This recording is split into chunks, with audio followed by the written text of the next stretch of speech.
no toes. You must listen. Listen. FBGlive.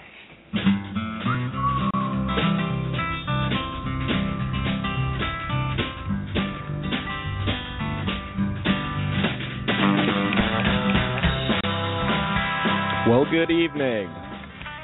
Hey, you know what's one of the hardest things about broadcasting? Well, I know there's a lot of back-end stuff that needs to get done, and we have to do a lot of text and a lot of web pages and try to figure out what we're talking about.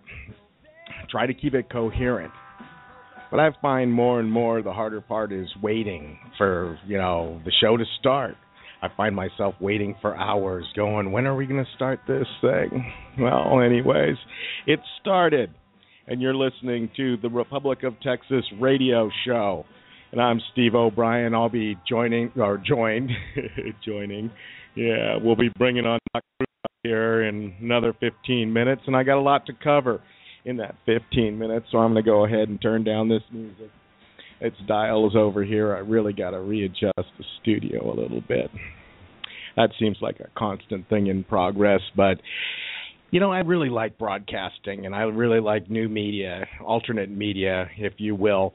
I have a hard time listening to traditional media sources actually, I don't really even pay them much attention, like CNN or Fox, and because they define the narrative on what's going on the world completely different than the way that I see it. They'll feed you fear and, controls and tell you what you have to do to get rid of that fear, right? Get rid of the guns, stay away from your mail, anthrax is coming and all that other stuff. And I've heard a lot of broadcasters in alternate media I really like, and some of which I don't really like at all. I was listening to one earlier today, and they were talking about their path to their freedom and liberty, and you can go ahead and mail them $25 and join the, Super Independence for America type program, and we're coming together and we're doing stuff, just send us $25. And they brought on their super CEO guy, and he was like, the host is worshiping him. Oh, mighty super CEO guy. Oh. And I laughed, and I'm not too sure why I didn't change the channel. I wanted to see what he was saying. We do see that from time to time in alternate media where somebody comes in and they say, well, here's the path to freedom and liberty. Just come with us, and we're going to restore the Constitution. And they have a head guy, and, you might have a talk show guy that, like me, that's going to sit here and point to the guy and go, oh, worship mighty CEO man. Well, I'll tell you what, the Republic of Texas is not like that. The Republic of Texas is about a thing, a concept, freedom and liberty, and a constitution. The individuals, they're important, right? But the Constitution is the important part, the quest for freedom and liberty. All these guests that I brought on, they're working towards freedom and liberty. There isn't one guy that we're sitting here falling at our knees and worshiping and saying, this guy knows the truth and he's working so hard and he's sold out for it because, actually, when you look at it, we're all sold out for it. We're all throwing our time, our money, and our efforts and our hopes and our dreams at it. And you know what? It's good. What else did you do? What else would you do? If you're not talking to your friends and neighbors about this and saying, listen, freedom and liberty is the only important thing. We got to focus on that. Then I don't know what you're doing. I bump into people all day long that's sitting there telling me what Hillary Clinton did, Jeb Bush, and this and that. And I go, why the hell are you doing that? It's all rigged, right? Yeah, but didn't you hear what Rand Paul said? I said, I don't give a crap. I really don't. What he said, and he is not his father, right? And I don't know anything about that. The Republic of Texas is working. The wheels are turning. Now, I don't know exactly which wheels are turning, but I'm told they are turning, and we're going to get some kind of movement here, and hopefully I'll be able to talk about it, and, hopefully I'll actually understand what wheels are turning by next week. But meanwhile, until that happens, we're just going to talk about what we know to talk about. And there's a lot of things. We've got Senator Bob Wilson. He's actually the senator of District 8 for the Republic of Texas. He's going to be joining us again. Now, the interesting thing about Bob is, well, he's the first person from the Republic of Texas that I actually ever spoke to, besides John Jarnicki and Sally Jarnicki. You know, it's a funny story about that. I was doing one of my other searches, I was broadcasting in 2012, and, I bump into this name called Daniel Miller, right? And he's from the Texas Nationals, and I'm like going, wow, that's interesting. And I watched a couple videos where he's talking about how, we need to free Texas, and, well, that got me thinking.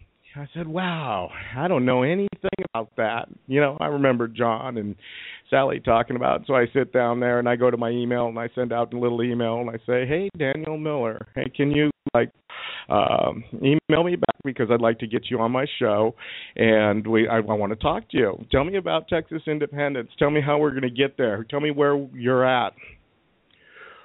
I hit send, and I go, man, there's got to be other groups looking for independence on Texas. So you hit your search engine, and you go search.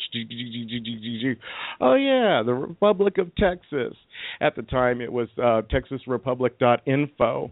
So I go over there, and I hit submit, and I do a contact report, and it goes into cyberspace. I hear nothing. Well, subsequently, after I touched those buttons and everything, Jen and our lives went, haywire, kind of crazy. And we ended up finding ourselves homeless or in between homes. And that was kind of a tough time in our life. And, this lady, her name's Sally Jarnicki, she called me up and said, hey, I want to bring you guys to lunch. And she did that a couple of days before our lives went crazy, and it was like, wow, cool, okay. So Jen's all, look, we've got to really find a place. We need to have a home. We're homeless. We're doing this and doing that, and we don't have time to go do lunch with Sally. And I go, look, the only thing we have time for right now is our friends. You really need your friends in a pinch. So she wants to do lunch with us. Let's do lunch. Let's go say hi. Well, we end up going over to lunch with Sally, and, I tell her, my sob story. Sob stories are sob stories. And she goes, well, hey, we got a room. You can stay there. I go, really? Okay. And so we stayed there for a moment. Well, my email was received by the Republic of Texas, and I have no clue what happened to it with the Texas Nationals. Actually, I got an email back from them about 6 months to a year later, and I really didn't care at that time. I already knew a little bit more about Daniel Miller and the Texas Nationals by then. But one day when I'm staying over at John and Sally Jarnicki's place, as they were bailing me out of a tight situation, I get a phone call from John. And he goes, hey, I just got a phone call from, I believe it was Ed Branham, right, saying that you're trying to find information about the Republic of Texas. I go, well, matter of fact, yes, John, I am. He says, well, you got to talk to this guy named Bob Wilson. He's the best speaker on this, and he can answer all your questions. I said, okay. We'll give him my phone number, and so Bob Wilson calls me up, and I go, hey, would you want to feel like talking on the radio? And I do this show. It's called FBGlive, and I talk to local people about solutions that work towards freedom and liberty. Now, I'm kind of at the beginning of my understanding of Texas during this time. Actually, I did a lot of work on the production of this show. So if you're listening on Blog Talk Radio, you can actually go down there and find the link for a lot of the shows that I'm talking about this evening.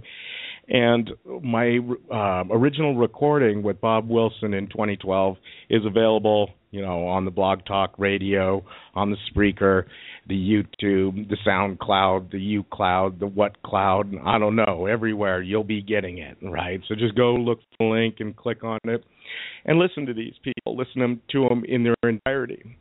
Now, Bob Wilson went ahead and we had a long conversation. I ended up getting about 30 minutes of information, and wow, is he some kind of a historian. So, yeah, let me play a little bit of a clip. He talks about Texas in the beginning, a little bit of history, and I want to.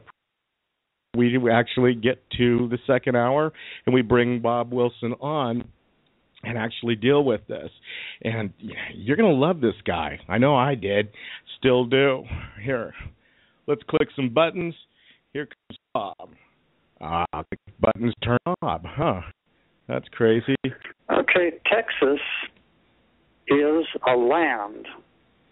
And in its beginnings, Texas was a part of the Republic of Mexico, as it was known at that time in 1830.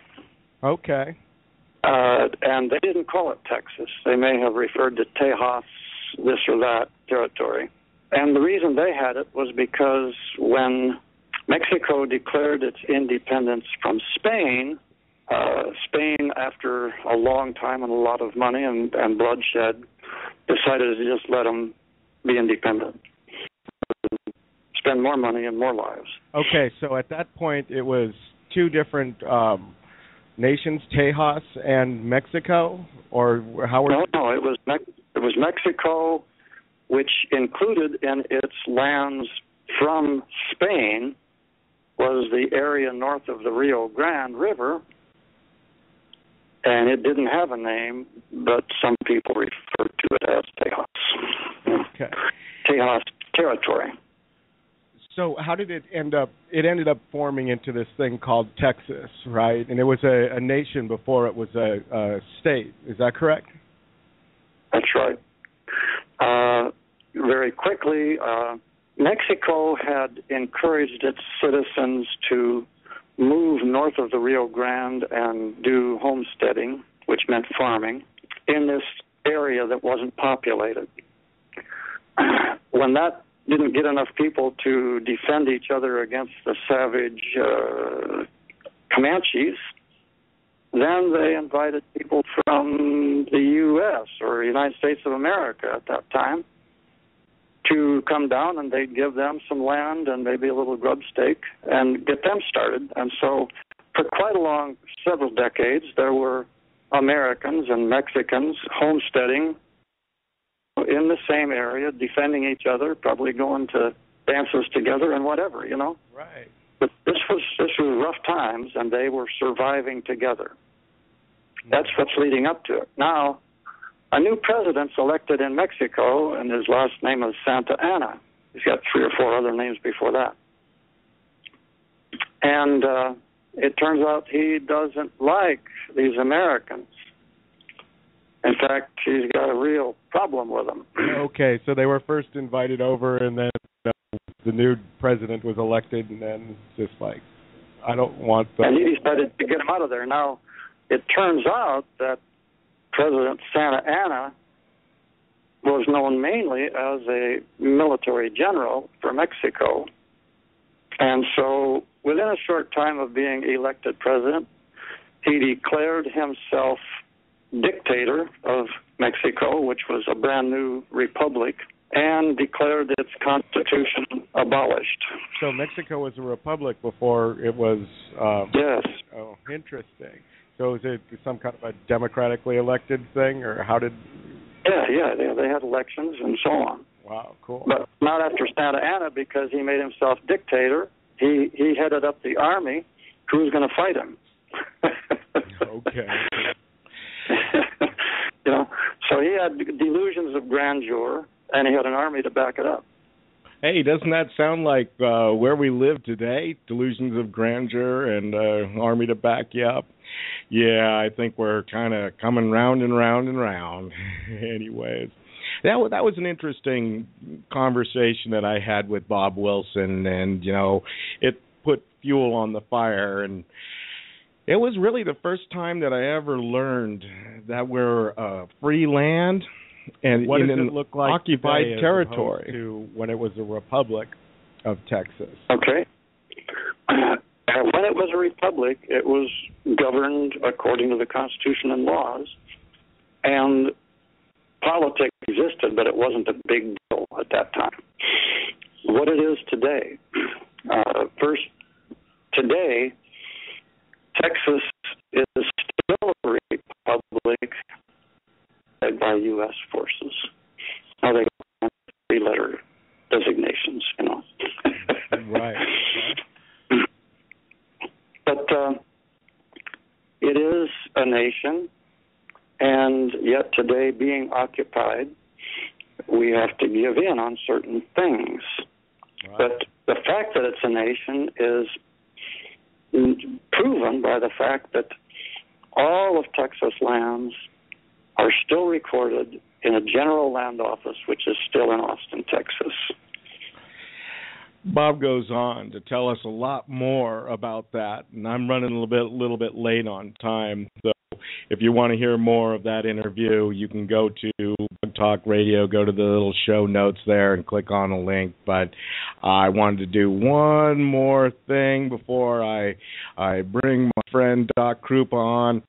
Heard a great radio show today while I was pacing the floor, wondering what the hell to do between, this afternoon and the radio show.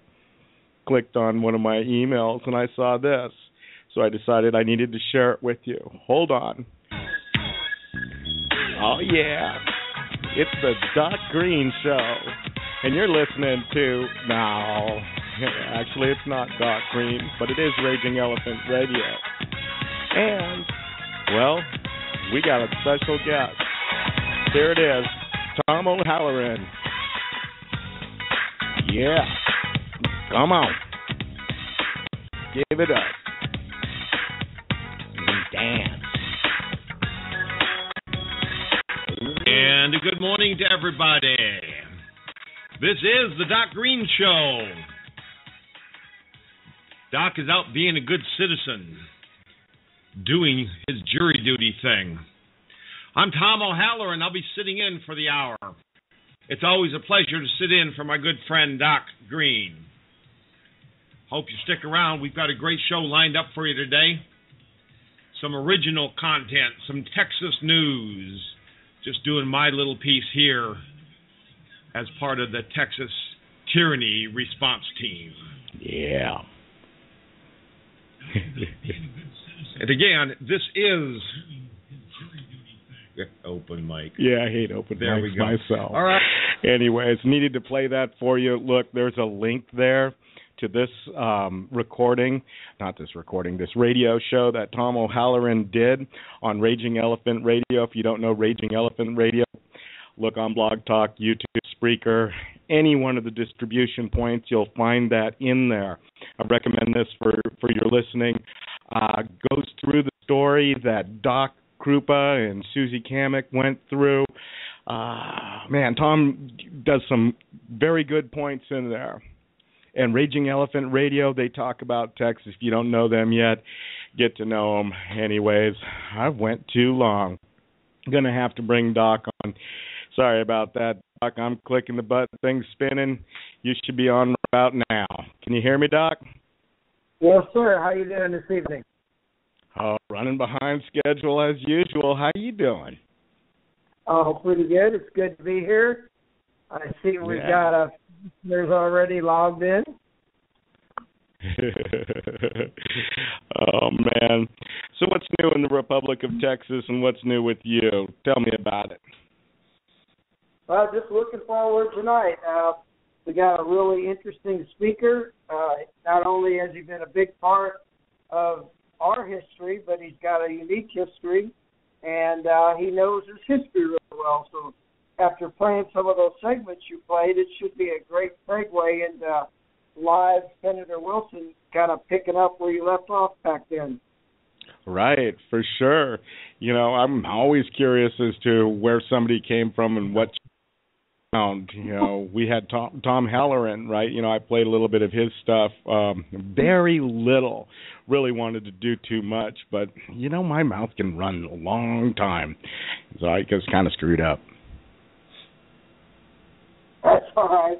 You made some good points, and you brought up some good stuff. I'm sure the listeners were glad.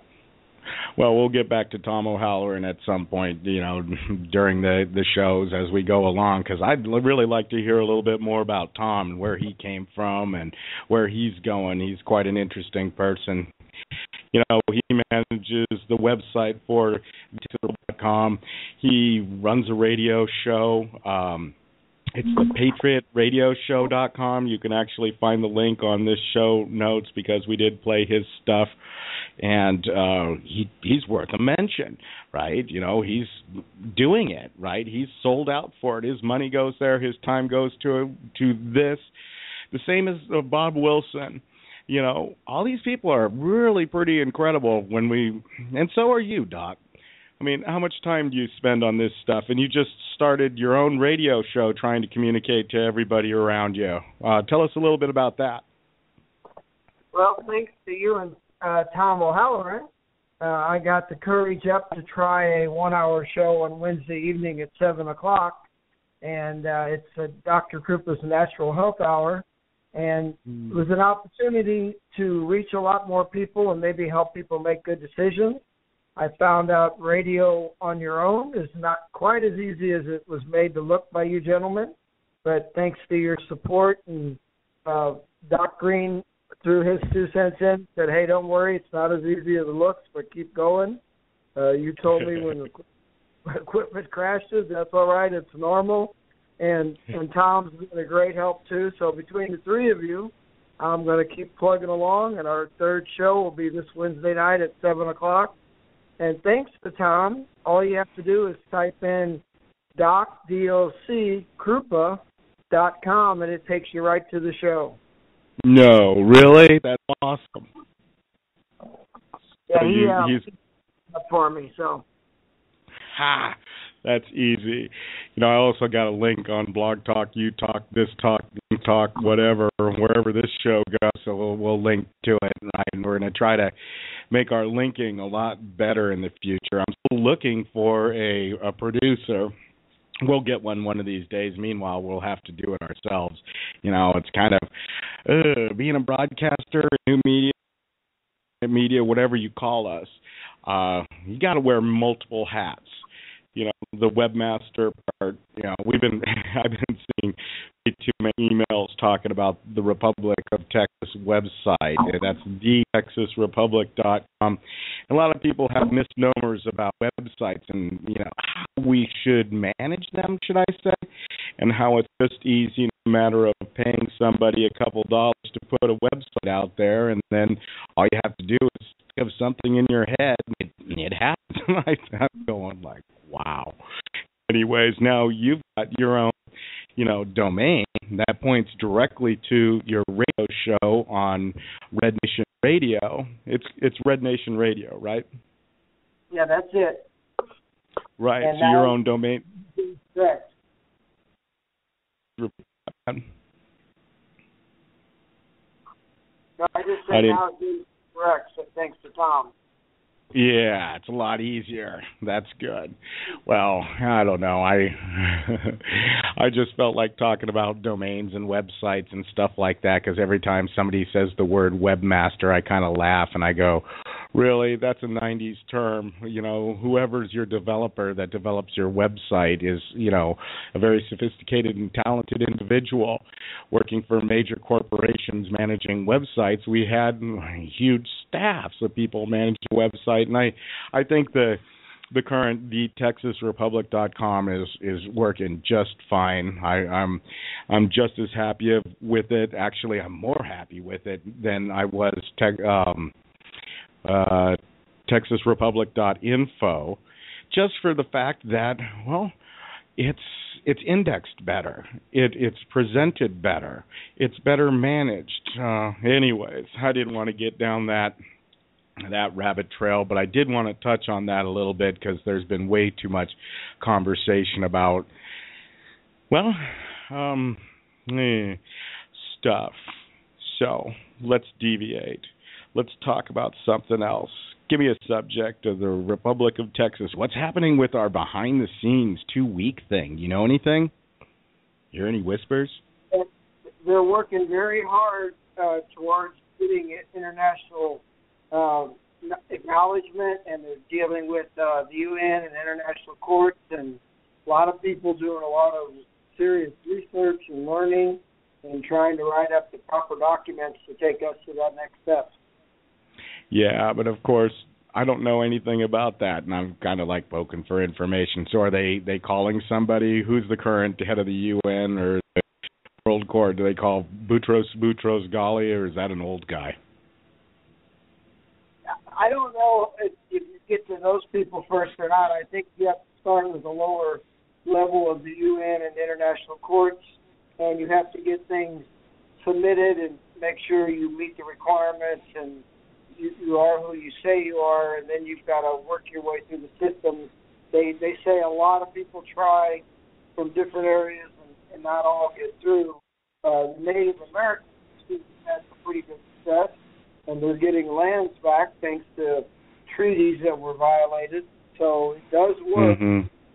And I think countries like Taiwan and some of those have stuff going on too. And that's the thing. It's not like the Republic of Texas, as it stands at thetexasrepublic.com, is a new thing. It's an old thing. I can prove to you it's old. The concept of Texas independence really came forward with the Richard McLaren thing of the 90s, right? And this one, thetexasrepublic.com, that's not the McLaren Texas Republic, but it's the same dang concept, right? And there are people that have crossed over. It's been a concept. The idea of Texas being free has been around for so long. The people that belong to thetexasrepublic.com, that includes me, that one reformed in 2005. And I repeat myself, folks. He said, and I need to say it, reformed in 2005. Wonderfulness in 2007, and then moved its way forward. We're currently in the 19th Congress, going on the 20th, come September.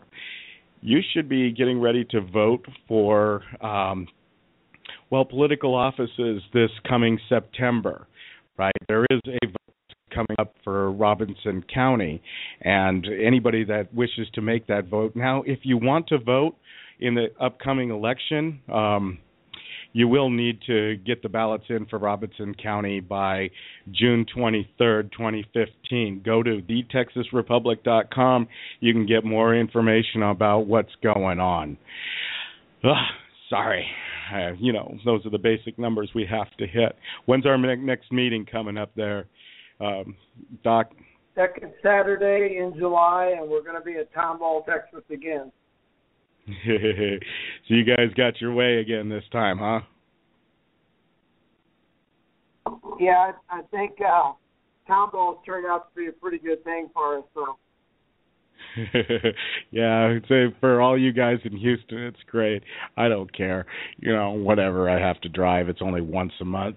4 hours ain't bad. And you guys got some good... what is it? Raw milk, raw cheese, real meat, and stuff like that down there. That's pretty surprising. Yeah, it's pretty nice, and it's even though it is a little far, unfortunately for some people, it's one of the few times that we've been at a place where we had food served for us a couple of meetings ago, and everybody seems to like the location. We're welcome there. And a lot of people from the area have come in that have heard about us on the radio, so that's a good thing. Oh, definitely. I know there was some talk about not being in Tomball the following meeting, but I couldn't really remember how that went, and we'll just have to see, where we go next. And let's go to Wyoming. How's that? Anybody want to go to Wyoming? Or if we have enough people for us, it'll be worth going. Yeah, I've never been to Wyoming or the Texas, what they call Texas, that now is occupied, Wyoming. I guess they rebranded it or something like that. But hopefully next week we can talk some good stuff. I'm kind of set back for next week because I'm going out of town for the next Saturday to do a family thing, and I really don't know what to book next week. Any thoughts? Oh, we've got lots of choices. We tried to get hold of Senator Berryman, but I guess he was tied up. We didn't get a chance to hear back, but he would be a great guest. Senator Bowden. We've got quite a few of them that would be great. Yeah, I'm chomping at the bit at this international thing, right? Kind of crossing my fingers because Samick told me that I'm gonna, be happy with the results in the next 2 weeks, and don't know what that actually means. But I'm chomping at the bit. I want to know what they were talking about in those, behind the closed doors, what they were doing, where we're going, because I'm still anxious. I want freedom and liberty. Well, yeah, and it'll be interesting to hear what they're working on because we weren't part of that, but they said that they're going to get ready to let all of us know pretty soon, so that'll be great. And I believe what they're saying. I know they're working at it, and I just don't like being left in the cold. Okay. So, what was the other point of business I wanted to kind of go into? Yes, that's right. I sent you an email. And I sent Tom an email and John an email. I talked to you about this one time to make the first T-shirt for the Texas Republic Radio. Now, this will be play right out of the book of Frankie Nieto. One day we were sitting over here in Studio 8, and Frankie says, well, we should make a shirt, and we should get sponsors to pay for the shirt. And I go, wow, that's a great idea. Now I know he plagiarized that, and other people have done that before. But I sent you a proof of the new T-shirt for the radio program, and it funds itself, and it actually feeds money towards the Republic of Texas and gets us a little bit of money to cover some of the overhead costs, which are reoccurring. A lot of people think that this is like, free and easy, and it doesn't. You have all sorts of costs that'll build up really quick.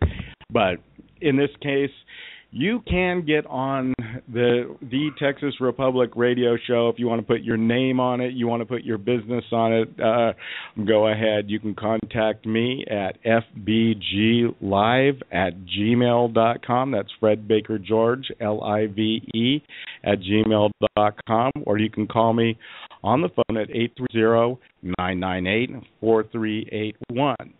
Now, we only have very limited spots, and I have a couple of people that are asking me to hold them spots, and a lot of people that I haven't even told about this. So if you're listening to the radio show right now, you're going to want to people hear the new show. I'm kind of hoping to have them done by the next meeting over there in Tomball, and so there's a good possibility it's going to get done.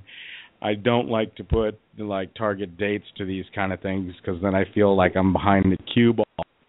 But with all the advertisers that we were able to get for the last Fredericksburg meeting for the Republic of Texas, I still know all the guys that paid money to get on that T-shirt. Still know they support the Republic of Texas. I might have a full shirt by Friday.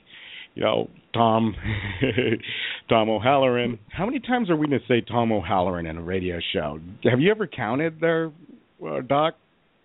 Well, let's keep track because we're billing him. That's true. We'll charge him. Well, actually, I'm horse trading him with him right now. Maybe we'll include 4 to 6 Tom O'Hallorans a week.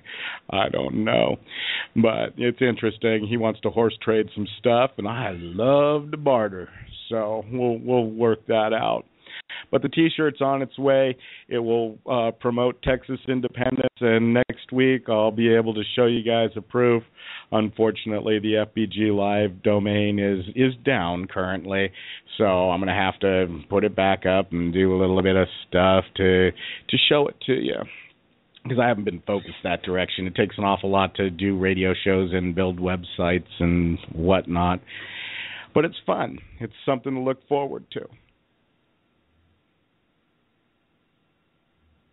Well, I've seen the email you sent me, and the shirt looked really great, so I think it's going to do well. You did a good job. Well, good. Okay. United Nations. Oh, yeah. The other avenue that I wanted to go down is You know, a lot of people aren't friendly with the idea of the United Nations or the ICC, right, Doc? Oh, I agree. I think most people just having to deal with the UN in general they don't like, but sometimes it's a necessary evil, and I think that's what our guys found out this time. Yeah, totally. And so I keep running this through my head. I have a lot of broadcasters that I have somewhat of a relationship with, as far as, you know, I talk to them via email and phone and stuff like that, that think we're absolutely bonkers for even touching, the United Nations or the ICC. So it's going to be interesting how they react to the next step. So the next step is to go over to the United Nations, or not necessarily the United Nations, the ICC, or I don't even know the vector. That's one of those things about I want to know. But the media will start covering it. Alternate media will start covering it, and they're going to be. You'll find some of the normal people going, "What are these guys, nuts?" And well, what would you say? Are we nuts? Are we nuts for trying to get our independence, or at least proclaim our independence to a bunch of different nations around the world? You know, I don't think so. Well, I don't think so either. I'm sure our forefathers in both the United States and here in Texas were looked at as crazy, and you can't do that, and it'll never work. And thank God they stood up for what they believed and did something. Otherwise, we'd all be living the way they were under British rule, and I don't think that would have been a good thing, or under Mexican rule. So it's a good thing they stood up, and we're no crazier than they were. That is true. That is true. But everybody thinks we're crazy, but agrees with us. I had a chance to actually talk to some governmental folks, last week, and I said, we don't follow the Constitution. And of course, they agreed with me that we don't follow the Constitution, yet they still wanted to do what they're doing. And just because it's law, right? Law is different than the Constitution, and the law doesn't have anything to do with the Constitution. One of the things that were in, ready? Tom O'Halloran's show, he was talking about the one on Doc Green. He talked about how the Supreme Court has ruled, that they can't do that, right? But they don't care, because the Supreme Court deals with the Constitution and the law. It's just like funny, right? I'm going like, but they don't care about the Constitution. It's a law. It's not anything constitutional. I'm really seriously about to do one of my famous walkabouts where I take my MP3 recorder and I go out there and I talk to people on the street, and we ask them, do they follow the Constitution? And man, I still haven't gotten one person to say that the U.S. government, they call it America, or, the United States of America. I call it the corporate U.S., or I call it all sorts of things, but I don't call it, freedom or liberty. None of them. I haven't found one person. One person tried once to say, he said, yes, we follow the no, not really. Oh, damn, I thought I had one. Someday I want a government, that's why I push so hard for Texas. I really push hard. I spend a lot of time talking to people about Texas, and I tell them it's close and it's real, and we got to do it. That's our only hope, because you can't elect them in. You can't elect people into this system. It just doesn't work. It doesn't work. Well, and like has been said on many of the radio stations, Doc Green, Tom, and us, I think it's probably too late for the U.S., but Texas is still savable, and it's very self-sufficient, self-reliant. So if anybody can do it, Texas can do it. And so we've got a good shot at it. Oh, I believe you. I totally believe you. And, I'm on the same page as you. But I'm really hopeful when I know more voices that are actually saying that. the Doc Green show over at Raging Elephant Radio, RagingElephantRadio.com. They are about Texas. You ever read their bio that talk about what Raging Elephant Radio was and is?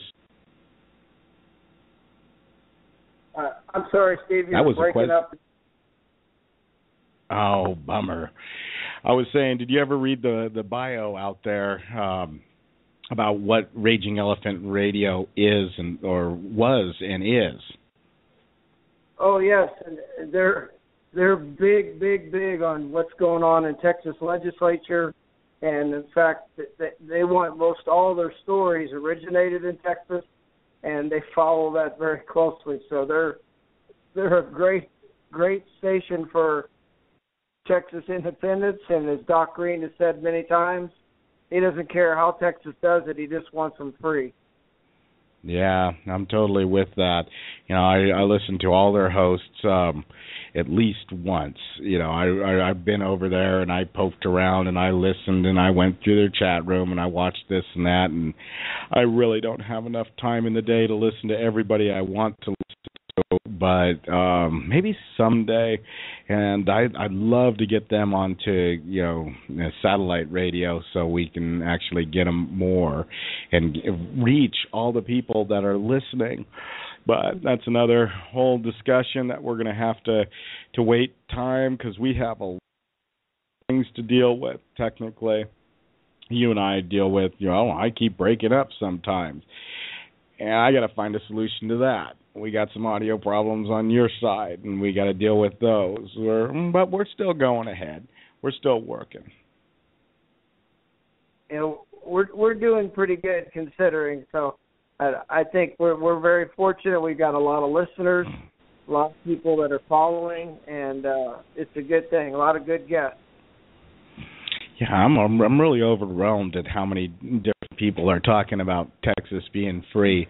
The other night I was having a discussion with a air conditioner guy, and I was telling him, he was talking about how he lives in the city and has a place in the outside in the county, and he thinks that, things are going to get really bad.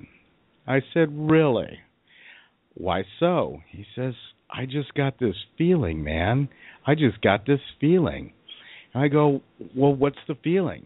He says, everything's about to come apart, and, we're going to have to be able to take care of ourselves. Call me crazy. I don't know why I feel this.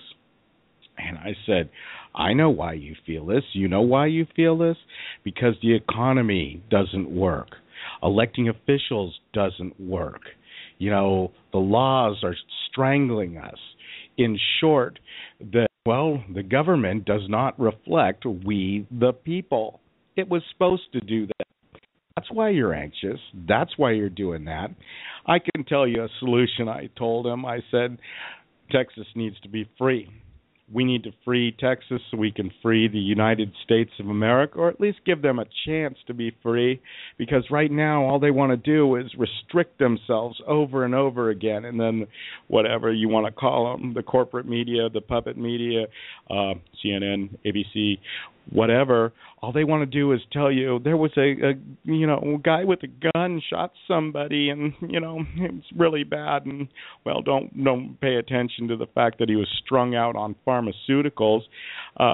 We need to restrict all your guns and take the guns away. That'll make you feel safe. I mean, the lies just go multifold. But if you return to a republic and you start doing what you're supposed to do, then we stand a chance. And he looked at me, and he's from Texas, and it's weird when you have a Californian telling you that.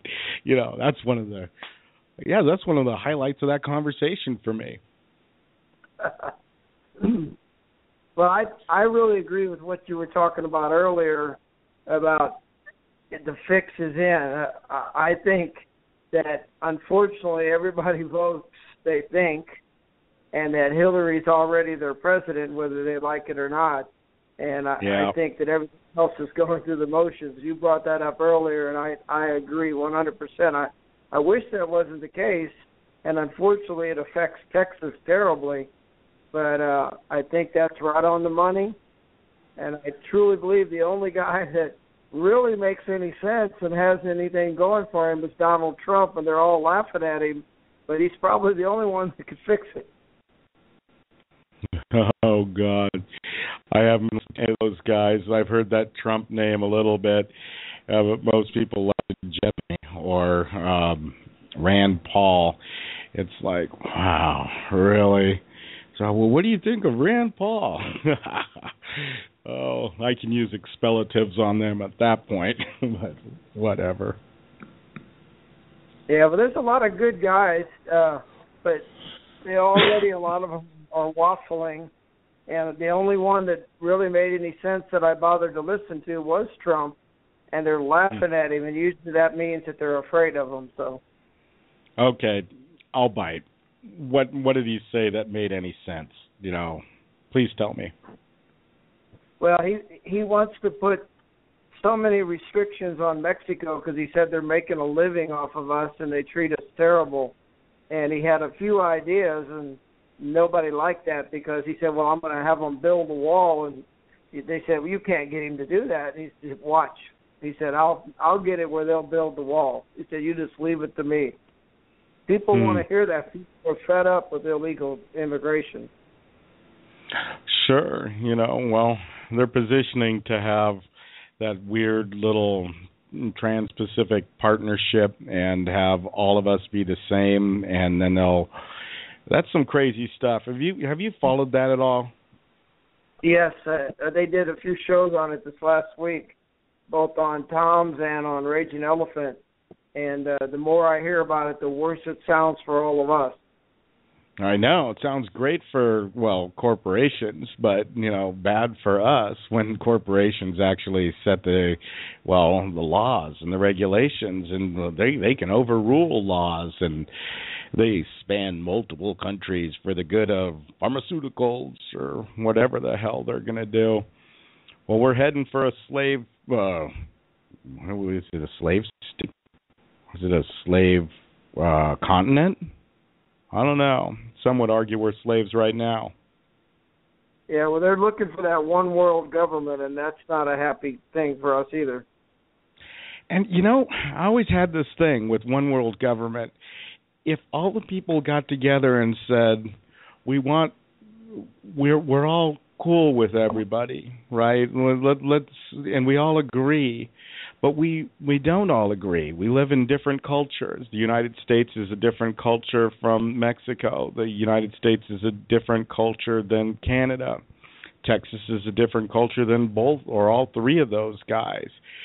So we don't find things as offensive as everybody else does.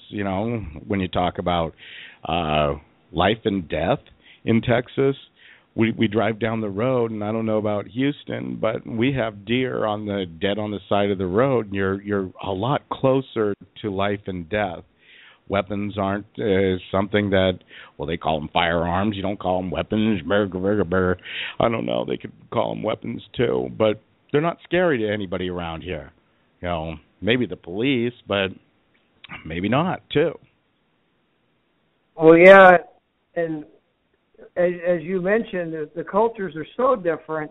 I've traveled when I was in the Navy, and I've never been anywhere that was like here. So you could never find one government to take care of everywhere because it would never work. People are just too different, and they would have an uproar in their hand immediately. That's never going to fly. But the crazy people that are running these corporations and that one world bunch, they don't care what we think. Yep, definitely. And they're always screaming about diversity. What we have in this world today is diversity. We have all these cultures that have unique mannerisms, likes, dislikes, unique corruption. The corruption in Mexico is different than the corruption in the United States and the corruption in Canada.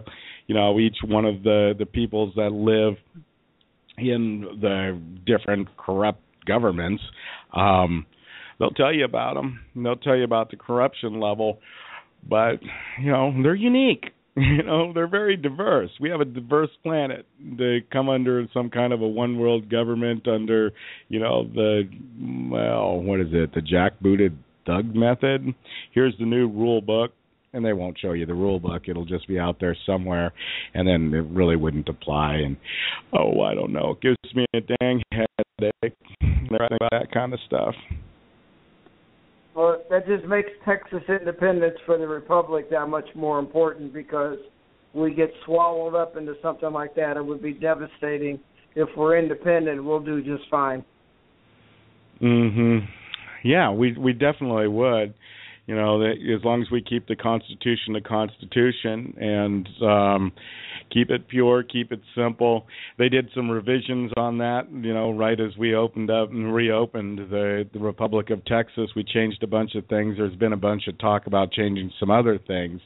And our Supreme Court Justice, Ray Cannon, put a good caution out there that we don't want to go messing with it until we're fully represented by the people, because at this point the government is kind of I don't know what the word I want to use is. We have our focus and our understanding, but it doesn't represent all of Texas. All of Texas believes in Texas independence to a certain extent. They believe in the strength of Texas, the personality, the character of Texas. And we go messing with something. I love the checks and balances in the Constitution. The way that it's explained to me, the way that I understand it, is that if there's changes to be made in the Constitution, it has to go through Congress. Now, Congress is the House and the Senate. They both have to agree that that's something that needs to be done. Next, you have to wait a year and go. So now in the 19th Congress, we'd have to sit there and go, I want orange toilet paper everywhere. And so the Senate and the House say, orange toilet paper for everyone. Yay, go ahead. Then the president has to agree on that, too. And, that's non-constitutional, so that wouldn't fly. But if we did, then it would go to the second year of the 20th Congress, and then they'd do that whole thing. And meanwhile, we'd have our ability to go, you guys did what? Okay, you're my House rep. You're gone, pulling you back. You're in place, and you're not going to vote for that orange toilet paper. I don't want that stuff, right? So it gives the people the ability to, stop something stupid. And, if they don't get it in the 19th or the 20th Congress, then it has to go to a vote for the people itself, need to vote on it after.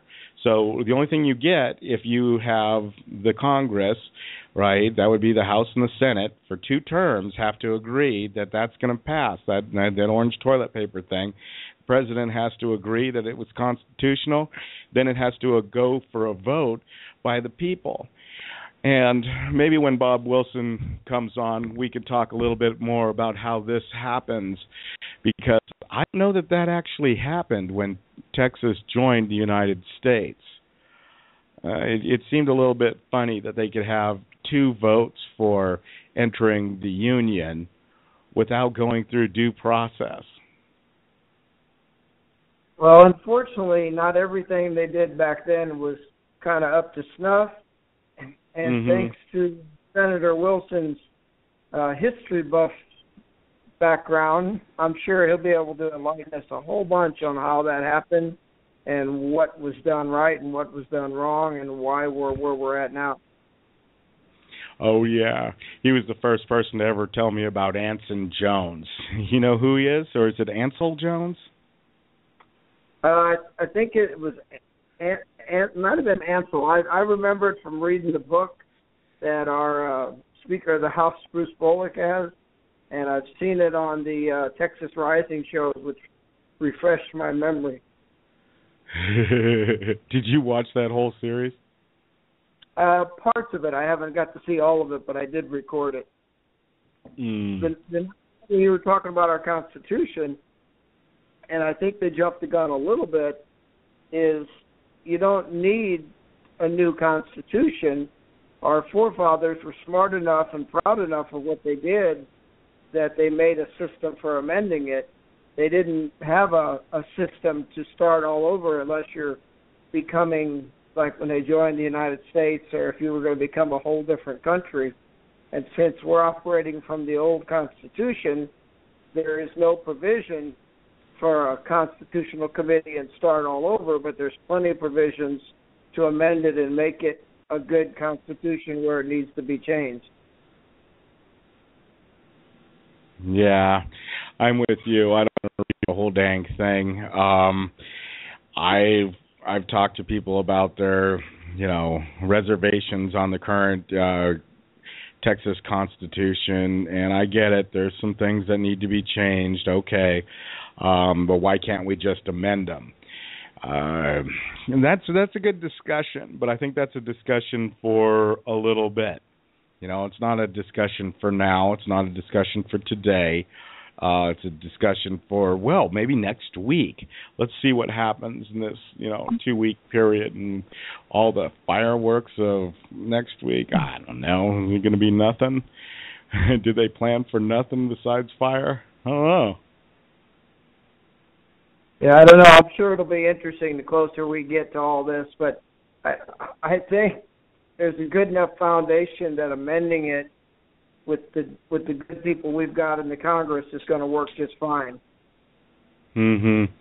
And again, there's a 3-year process for amending it. 2 years in Congress and 1 year for the vote. So it takes a little bit to actually get this stuff pushed forward. That was one of the reasons everybody was working to actually start now, because it takes time. It has to be written, vetted, blessed, move on, rinse, repeat, and then everybody gets to vote on it. Good deal. Well, we're running near the top of the hour, so our next guest will be Senator Bob Wilson. He is the District 8. I don't know what district that is. Do you? I know it encompasses up there in the Dallas-Fort Worth area, but I don't know how far it goes. I know it's a pretty big district. Yeah, it'll be interesting. We try to get our heads around it and figure out more about all the districts that the Republic of Texas are and what they encompass. So I've done some shallow stuff on that, but it would be good work for us to talk about it on the show and say, hey, do you know what the process is, Doc? Let me just ask you this question. When we're speaking about districts, I would be in what they call the Travis County, right? And so how do I make Steve County out of Travis County? Do you know if that's possible, or what's the prerequisites? 'Cause I've heard things, and I just want to see what you know. Well, in the original Constitution, to come up with another county was only about 100 people had to be there. So that's one of those things today that would have to be updated for the modern era. But originally, 100 people, and you could have started a county back then. And that it still holds true today. That's what the Constitution says, right? I think it's still in there, but it may have been amended. That's something else Senator Wilson, I'm sure, will know off the top of his head. And it looks like he just called in, so you probably can bring him on anytime you want to. Yeah. Well, this will be good. Love talking to Bob. Bob Wilson, Senator of District 8. Let me push the button, watch the little swirly thing. Hey, Bob, are you with us? I sure am. My God, thank you for joining us. My pleasure. Okay. Hey, go ahead, Dave. You take it. Thank you, Senator Wilson. It's a pleasure to have you, and I'm sure it's going to be very entertaining for all the people that are listening tonight. Thank you. I heard a question about how many people to start a county. Yes, sir. We were just talking about that. Last I heard, it still takes 100, but of course, in those days, 100 was a lot of people. Today, it's not very many. The reason one of the things that we probably need to amend and bring into the modern era, and we figured you would know that off the top of your head, so I'm glad you knew it was still 100. Yeah, but there is another way to look at that question, too. the Congress looked at this 3 or 4 years ago, and one of the representatives suggested that rather than require changes in the existing counties that within the state of Texas, like Tarrant County is where Fort Worth is, okay? Well, that's part of the greater Robertson County, which goes from way north of Fort Worth to almost College Station. He suggested and made a bill that we consider the existing counties of the state of Texas, and there are hundreds of them, as possible precincts within each greater county like Robertson. And let them continue to have the same, you might say, makeup in terms of people and neighborhoods. Make sense? That sounds pretty good. Interesting. Well, that doesn't mean politically they would be the same, of course, because politically they have probably been skimming a lot from the amount of funds that they get to handle. I don't know in every case, but in most cases they're skimming. You know. So, well, would these precincts, would they kind of like have the ability to, that a county would, you know, would they be able to, let's just say if that existed, if I was in the Gillespie County precinct of Travis County, could I set my own laws like a county? If we were to amend the Constitution to give precincts authority, we'd be kind of creating a different structure, no? Well, that would be not a matter for the national government to decide, but rather for the county, the whole original county to decide. That is beautiful, I guess. I get you. Okay. So I like that. What was the name of the county before City of Austin became a county of its own?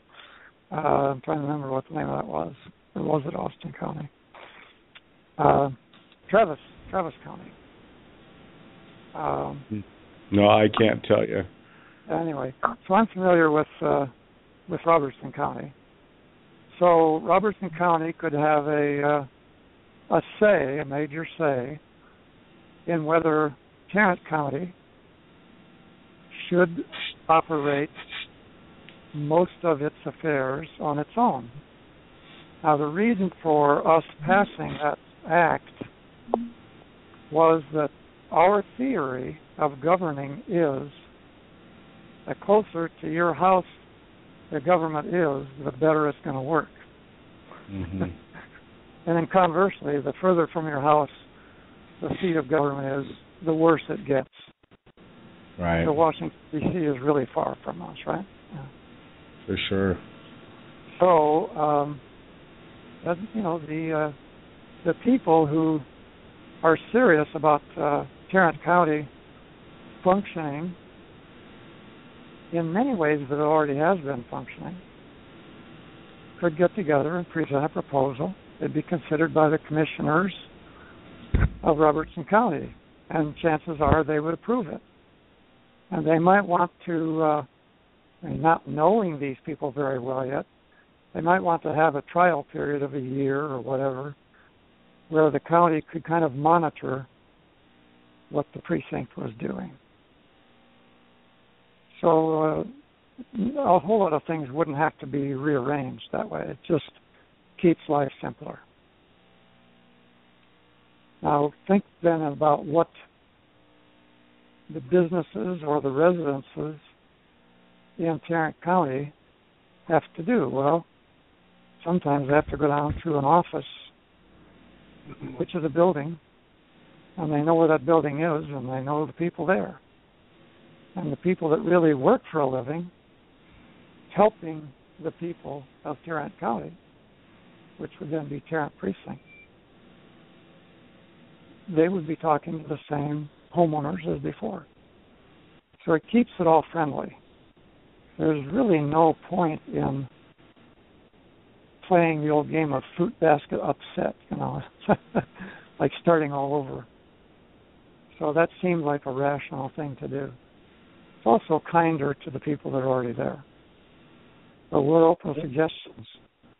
What we're trying to do, though, and most of the senators and representatives nationally agree with me on this, is reduce both the workload of the national government, but also reduce the power and reach of the national government, with the goal, maybe ultimately, of the national government of Texas taking primarily care of international affairs. Now, there's a huge difference between a coastal county sitting up against the Gulf and a high plains county at around Lubbock, right? Yes. There's huge, huge differences. You know, they don't have many hurricanes up in Lubbock. That's true.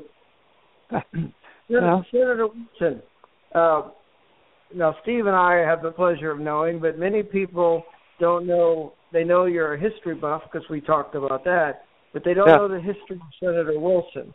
What things led you to where you're at now? How'd you end up with the Republic? And also, if you would touch on how you once ran for office on the other side of that coin, and now you've successfully gotten in as a senator in the Republic of Texas. If you kind of just tell us a little bit about Senator Wilson. Okay. As a boy, if I would go to my dad with a question, he would almost always say, well, go get the dictionary, let's look that up. And then I would look it up and he would help me. So I had that thing of you always do research on your own. I mean, from the time I was probably 4 or 5 years old. So I had a dad that was pretty cool about forcing you to find it yourself. He also said, if you earn $1 cutting somebody's grass, put 50 cents in the bank, which I did. And later put it into, Fidelity's account under Peter Lynch, and did all right. But it was always think things through. And then I decided, instead of working in the family refrigeration business, to go to college and became a mechanical engineer. And then instead of trying to repair greasy refrigeration equipment, I designed equipment as an engineer. So I kind of moved into the analytical part of that too. But as an engineer, and again, this was at Iowa State University up there in Ames. Now the snooty rich kids down at Iowa U, they called Iowa State Moo U because we were an agriculture college. But agriculture and mechanics is like Texas A&M. I have a great respect for the Aggies. Well, you had to know something to graduate from engineering at Iowa State. And so we were taught to question everything. So let's say that a professor said, well, F equals ma, force equals mass times acceleration. Well, I asked, well, how can you prove that? Is that just something we're supposed to plug in the numbers and see if it works, or how can you prove that? I questioned everything. Later on, when people said that black was white and white was black, I questioned them. I said, can you prove that? Otherwise, I don't want to listen to you anymore. And so that became my way of navigating through the business of engineering and life. I was in the Army for 6 months as an officer and got a little bit of taste of Army life and figured out that a peacetime Army is a huge waste of money and talent and a very corrupting influence. So I recommended against that. There's just a lot of things that happened. Well, I kind of retired early and moved on to Florida on the beach of the Gulf of Mexico. where the sand is as white as your dinner plate, you know. And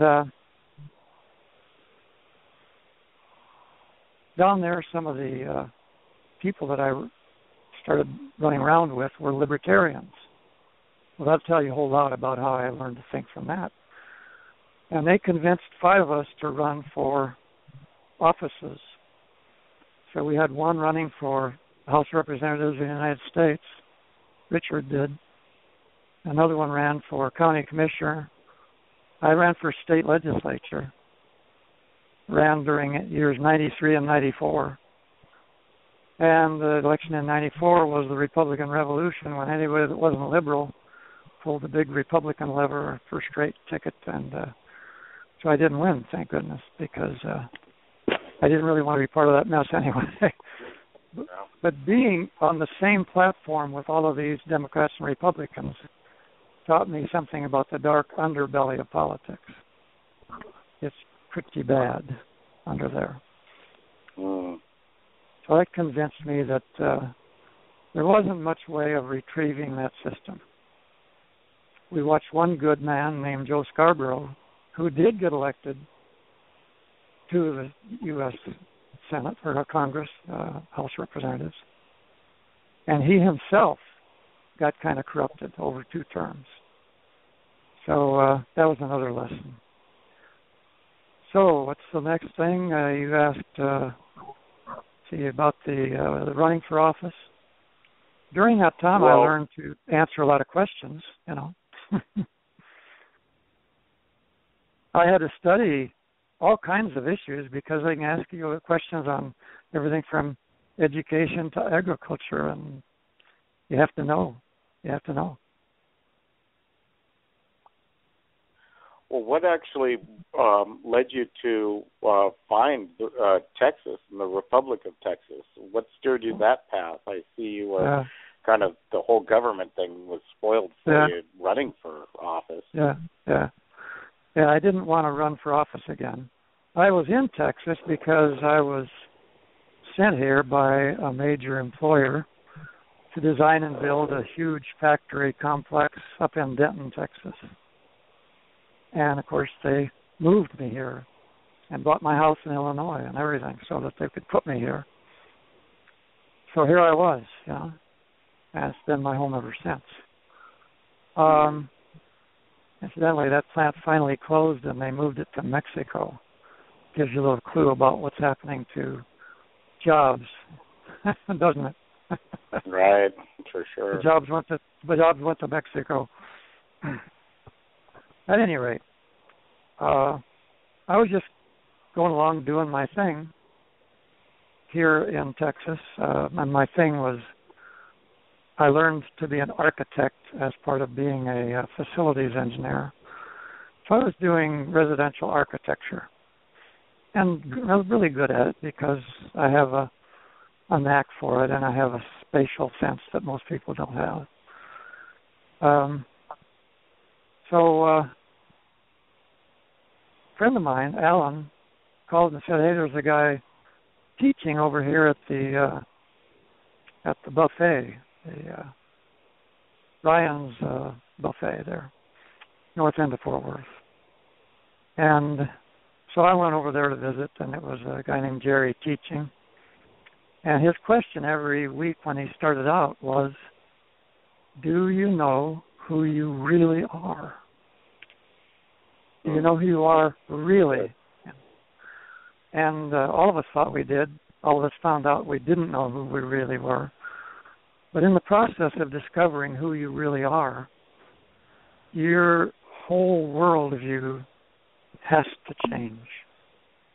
And some people call that a paradigm shift. Mine changed radically. And so after 3 years of that, I was teaching a class. Jerry had moved on to other things. And one day, a guy named Merle called me and he said, "Hey, I'm going to be promoted to vice president of the Republic, and I need you to take my seat in the Senate." And I said, "Nope."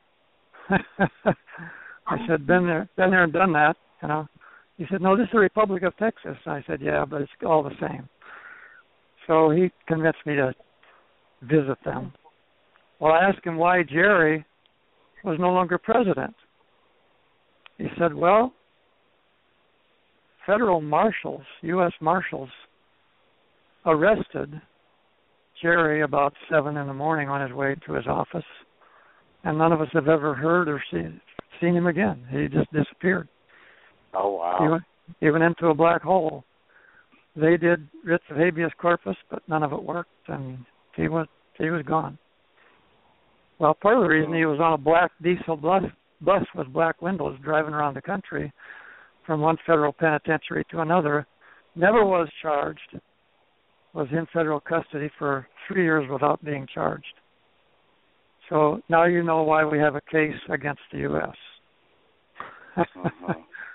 That is illegal by all their own laws and outrageous by international law. So you just can't do that. Yeah. And they commonly do that. I've heard diesel therapy is a normal way of dealing with anybody they don't like. That's right. Oh my! And, so you came in right after Jerry Law was kidnapped. Kidnapped, yes, and that's the only word for it. It wasn't an arrest because they didn't ever charge him. It was just they kidnapped him and pirated him away.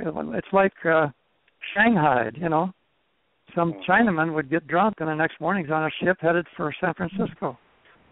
So what did you think Go ahead, Doc. Sorry. I was going to say, Senator Wilson, when you saw that and you were already pretty well fed up with the regular politics, did that inspire you even more to become the senator and get involved?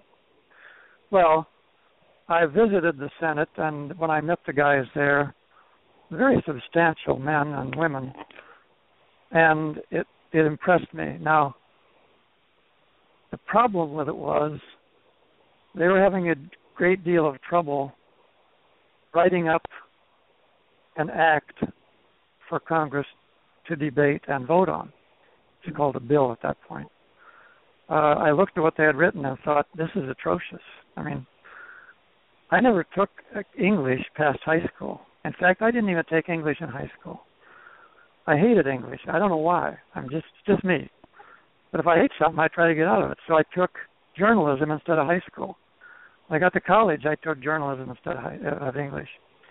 And that turned out to be an inner spirit guide, because journalism teaches you how to write so that people will start reading and not be able to stop reading.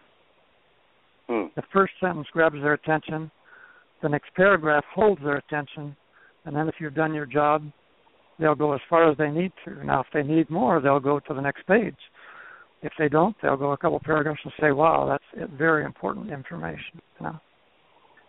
So I'm a real stickler on writing journalistically, and when we were writing the press releases or news releases after the Valentine's raid, I put forth about 10 rules for good press releases. Later, that a reporter from the Houston Chronicle came and said about the same thing, you know, to us, one of our congresses. You know, you got to keep it brief. Otherwise, reporters don't know what to do with a 2-page press release. They really don't know what to do with it. Yeah, I saw that a lot.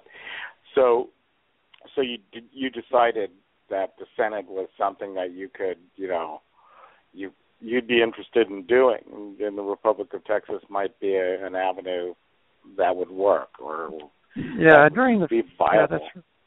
For the first year, I had my doubts, serious doubts, that it would really ever accomplish the mission, and the mission being independence and a sovereign nation again.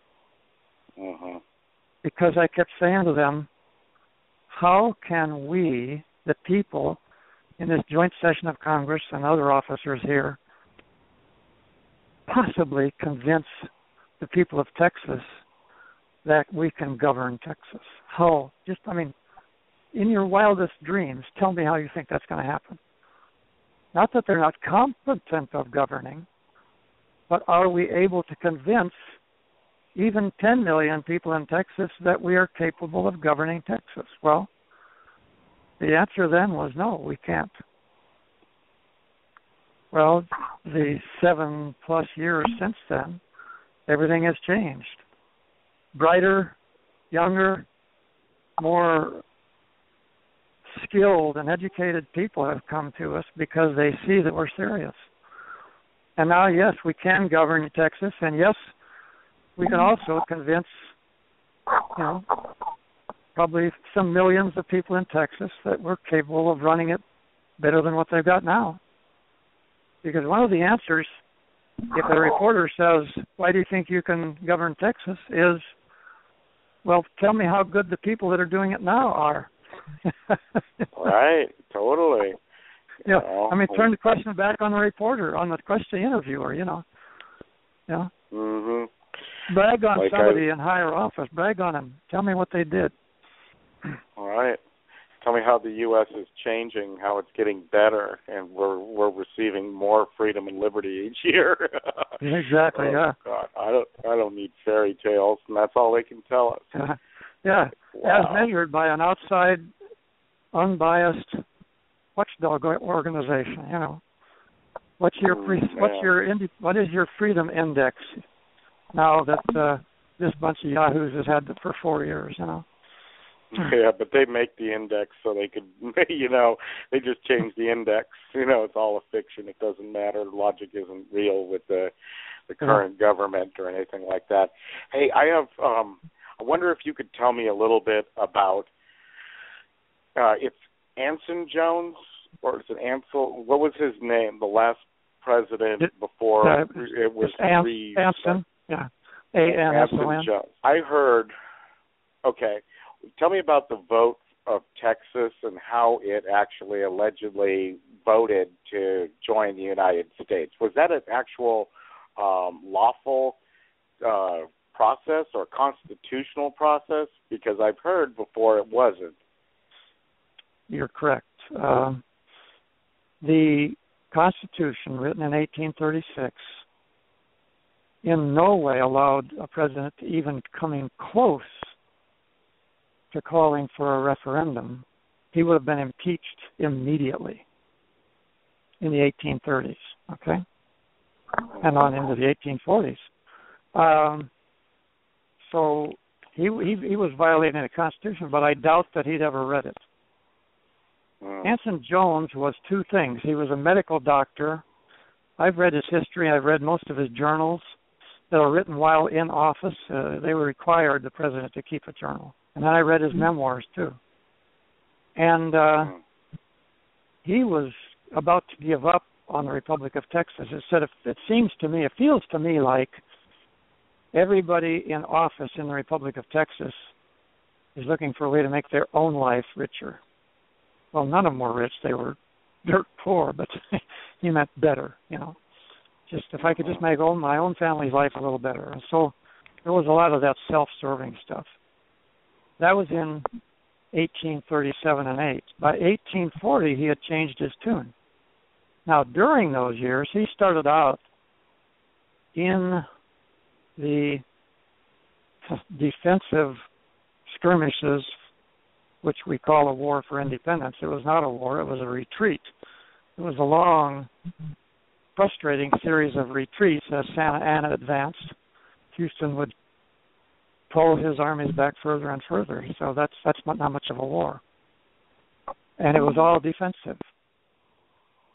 So his job was patch up the people injured on the battlefield because, they did have confrontations.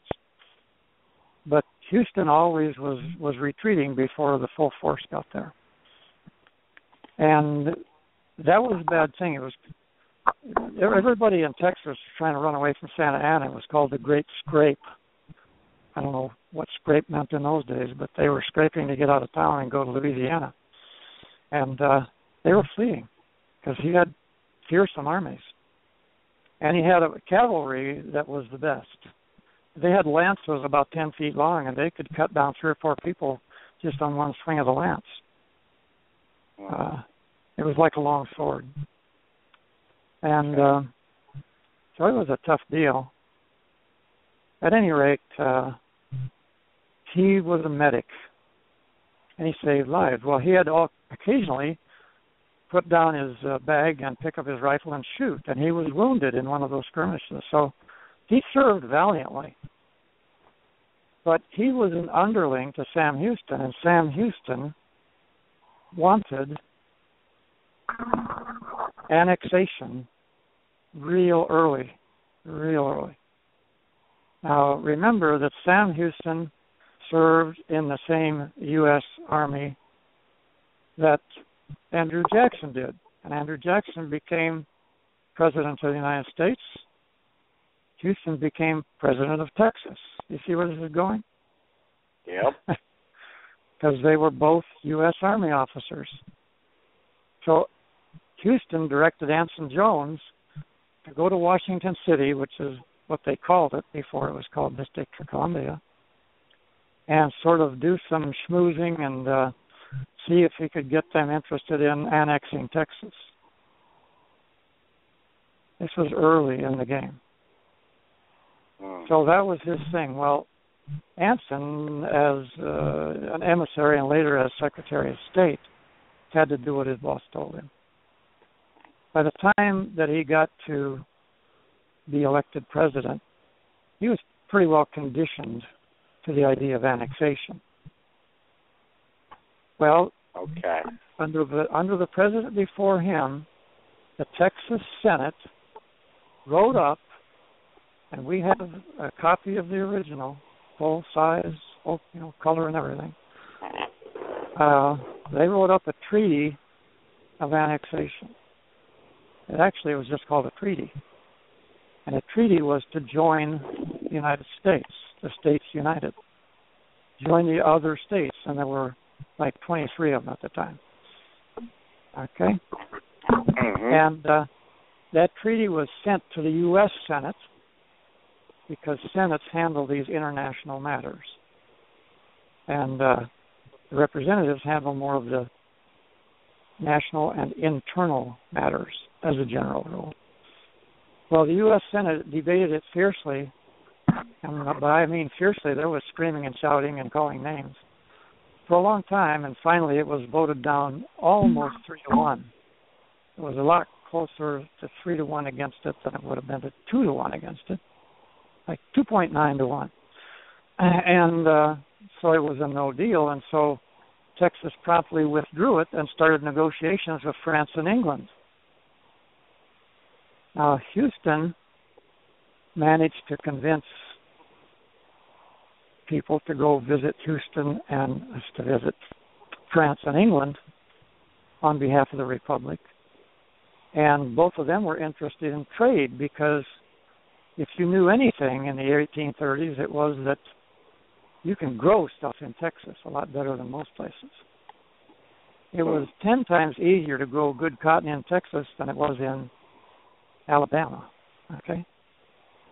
Because them cotton balls get rotten out there in Alabama. And the soil's better and the climate's better. So, anyway, that kind of led that whole thing.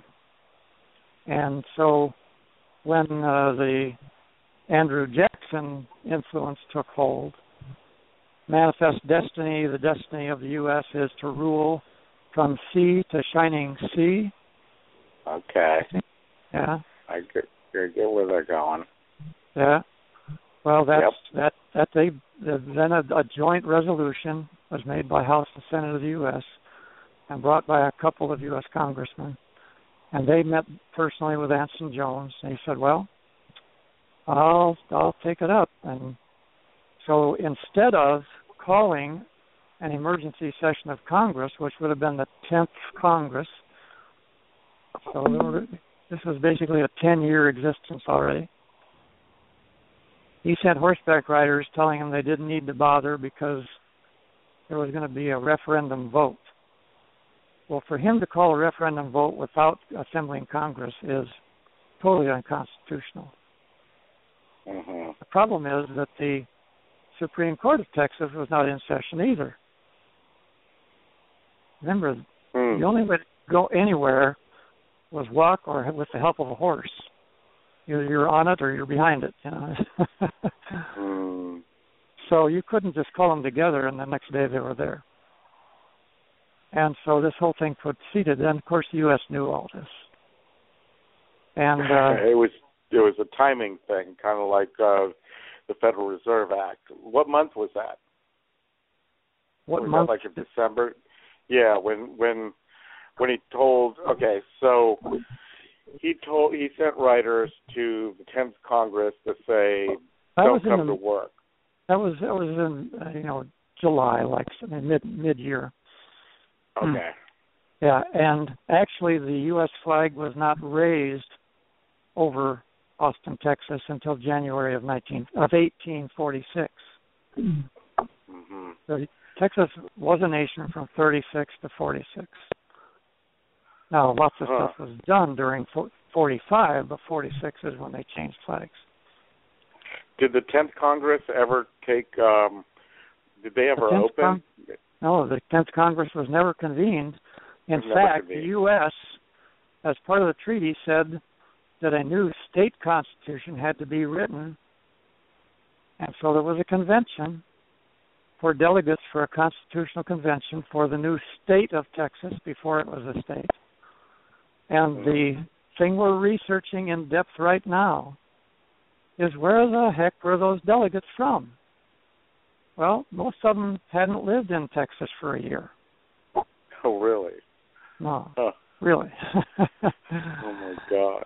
Yeah. So it was a real cluster. Okay. This was a slick job. It was a political maneuver. Totally. But then the U.S. has always been very slick in politics. Now, slick and deceptive are kind of the same thing in U.S. eyes, To be slick, you have to deceive. Okay. So Bob, so that makes the 10th Congress didn't actually convene until, I would guess, September 2005, when it was reassembled. Would that be about right? That's just about right, yes. Because we're in the 19th Congress right now. 20th Congress comes, in September 7th, I believe it is. And, wow, that's kind of crazy history, don't you think? Yeah, it is. It shows a lot of things. One is something that's done by way of a treaty is really a contract. And contract law is universal and well known. Contract law says if both parties don't know and understand what the terms are, the contract is not viable and it's null and void. Well, the government of Texas did not know what the contract meant. In Anson Jones' journals, while he was still president, and this is part of our evidence, okay? In his journals, he wrote, every meeting we had with anybody from the U.S., whether they sent somebody from the State Department or somebody from Congress, it was always, Texas will retain its sovereignty after they join the other states. And now, feel that way. Well, they intended for him to feel that way. It's how they took a gullible new president and convinced him that this was the best thing that could ever happen. Well, he violated the Constitution. He didn't even ask an attorney general of Texas to look over this proposed treaty and whether or not he could call for a constitutional convention. Well, he couldn't. You see? Right. Well, like you pointed out earlier, he was actually programmed by Sam Houston by making him the emissary to go to the city of Washington to sit there and try to annex it. So he was being groomed for the job. Yeah, exactly. Yep. So people got this big statue about 100 feet high of Sam Houston beside I-45, I've seen that. That's crazy. Sometimes I feel like blowing it up because he may have helped win the war, but he sure torpedoed the thing after it got going. Well, I agree with you there. I don't even think he was that good at the war. I think he could have done a lot more. Well, you know, if you want to know the real heroes of the Battle of San Jacinto, you know, the first thing they asked me to do when I got in the Senate was to prepare a speech and present it at San Jacinto to the crowds that are assembled there for San Jacinto Day, which is a big deal in Texas. Out in front of the San Jacinto Monument, which incidentally is taller than the Washington Monument in D.C. People don't even know that. The San Jacinto Monument is taller. Anyway, I studied intensely what the whole battle and the whole thing was about for a couple, 3 months, and then went down there. And at the point that I had to give that talk, I was at my weakest. I had to lean on the podium to keep from falling over because I had a serious illness called invisible colitis, and so I had lost 30 pounds and a lot of strength, yeah. But that's still recorded. In fact, it was on our website recordings for a long time. And that battle was these continual retreats. Now, he would find the next river. The nation Texas is drained by about 10 rivers, all of them running from the northwest towards the southeast. In other words, they drain into the Gulf of Mexico. And, of course, it's that way because Houston's the lowest city, and all the other parts of Texas have to drain south and west to get to the Gulf, right?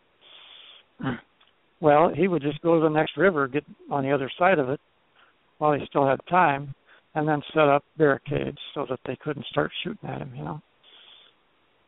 So this was kind of a Corps of Engineers operation, really. It's more moving and building fortifications than shooting. Historians believe that he was a genius because the further northeast he went, the muckier the ground became. I mentioned earlier that the strong point of Santa Anna's Mexican armies were his cavalry. Right. But cavalry depends on solid ground because if the ground gets marshy, the cavalry is in deep trouble. You can shoot them right off their horse because the horse can't go much in that stuff. They can go in some water, 3 inches deep, but they can't make way in the swamp. And the horses get real skitterish and frightened. Anyway, whether it was genius or providence, I don't care which it was. Personally, I really think it's providence. He ended up on the north side of Buffalo Bayou, and Buffalo Bayou then empties into the San Jacinto River. So on Santa Anna's right was the San Jacinto. Ahead of him was Buffalo Bayou. Behind him, and he didn't even know this, was something called Peggy Lake. It just looked like a green field, but it was a marsh. Peggy Lake is there today, and they've probably cleaned it, but it was a marsh. So the only side was the side that Santa Anna had come in on, and in fact he had his armies wait until his brother-in-law, General Cos, C-O-S, arrived with about 600 more troops, and it was getting towards late afternoon, so he said, give them all siesta and siesta, let them eat and sleep. So Houston waited until it was dusk, and his troops had made rafts for a couple of little cannons called the Twin Sisters. They were filled with grape shot. The grape shot was probably the size of a small grape. It was cast iron. So they had to tamp the powder in, put the wadding in, and then they had this grape shot. They floated these Twin Sisters across and set them up, dragged them up onto the land. And in those days, soldiers were horses that pulled cannons up on the land. And they set them in a crossfire, and when it was just barely dark enough, he had a musket. He had the cannon shoot, and he charged forward yelling, "Charge!" The infantry went across, waded across Buffalo Bayou, and the cannons were firing ahead of time. Well, most of the Mexicans that were standing up were mowed down by the grape shot. And a lot of the barricades that were dead trees and dead cows and stuff was blown away by the grape shot. So the Mexicans threw down their muskets and ran. And they ran backwards. They turned around and ran towards the retreat zone, which turned out to be a marsh, and they were getting bogged down in the marsh. And the Texians were so angry, they were screaming, "Remember the Alamo, remember Goliad." And they just went in there and slashed them with bayonets and did everything, clubbed them to death with the butts of their rifles. Houston said, "Cease fire, stop fighting," riding his horse around like a real general. And they didn't listen to him at all. They completely disobeyed him. 17, 18 minutes later, everybody had either surrendered or was dead.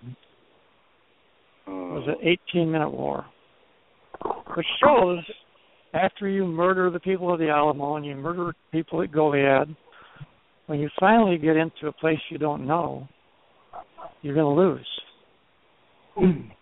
But like most tyrants, he was extremely arrogant. He was so arrogant. Yeah, go ahead. The history that you just covered was fabulous, and I just wanted to, if you wanted to speak a moment on the documentary that is on the website that you played a great role in, and let people know that is you speaking, and a little bit of the history of how you did that documentary, because that is very fabulous on there. Thank you. Well, we really have the famous president of the United States to thank for that.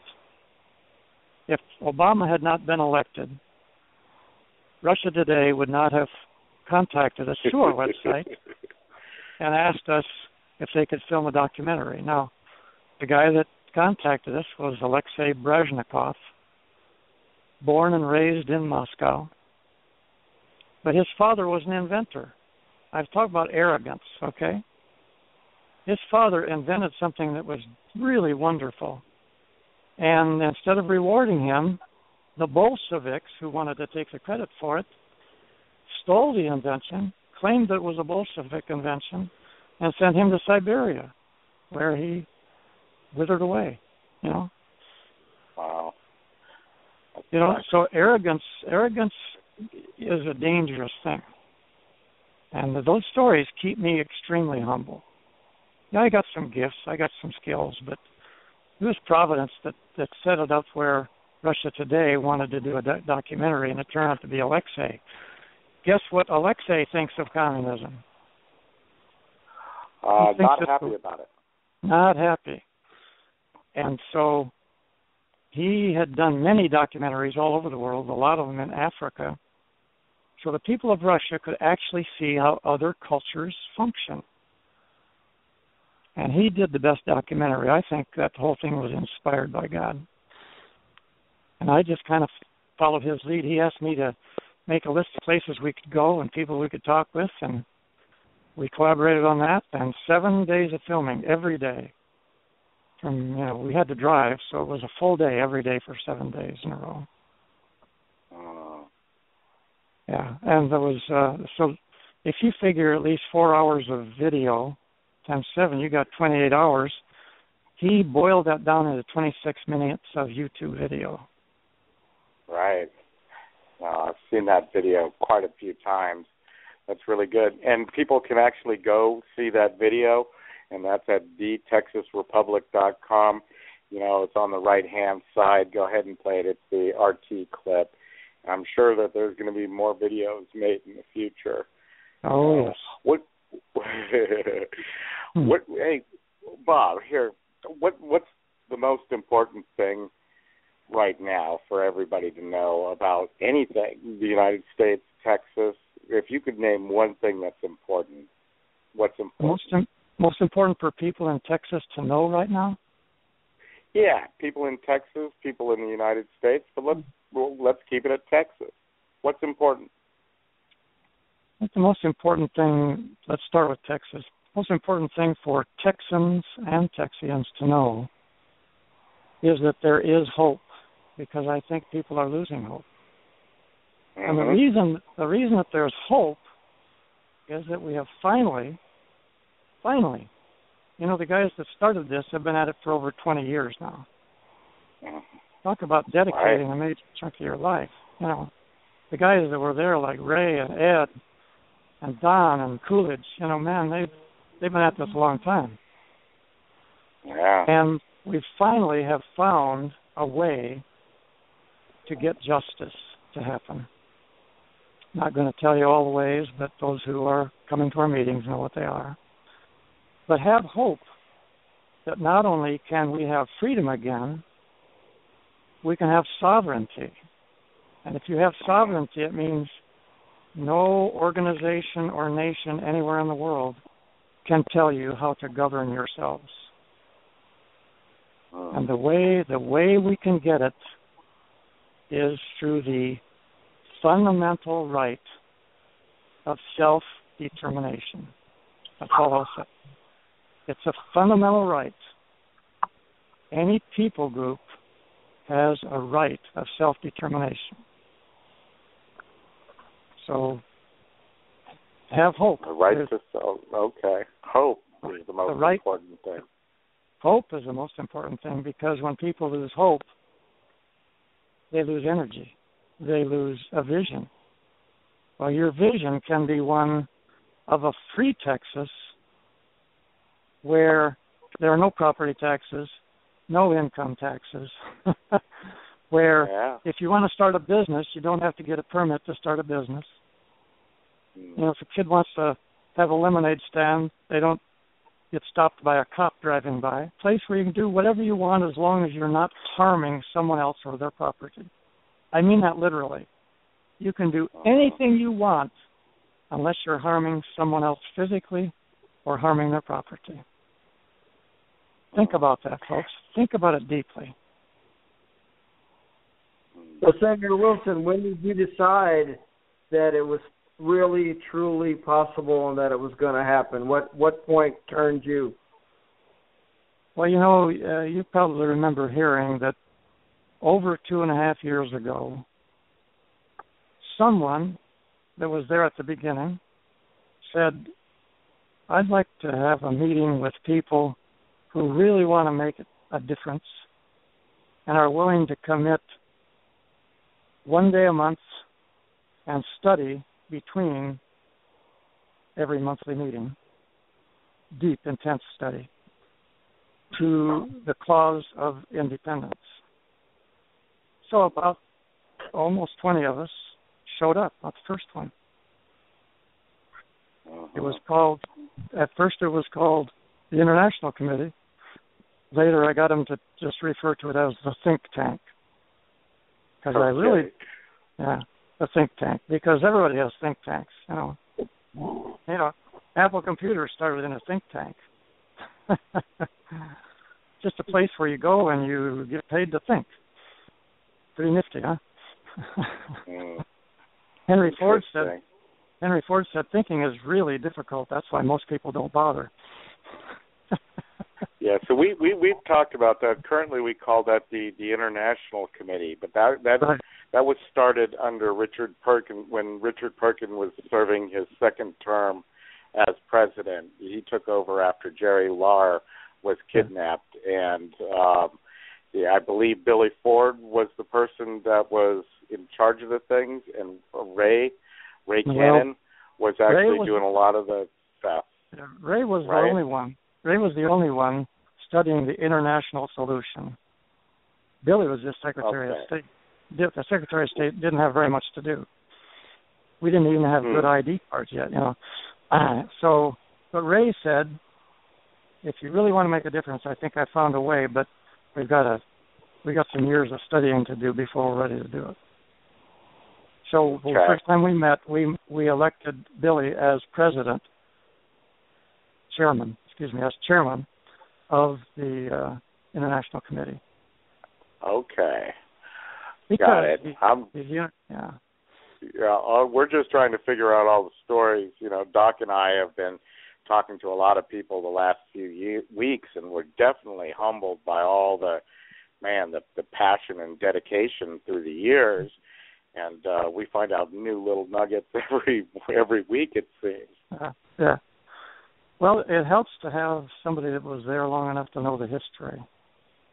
Mm-hmm. And I've always, Histobuff is my email, so and it's also my Skype,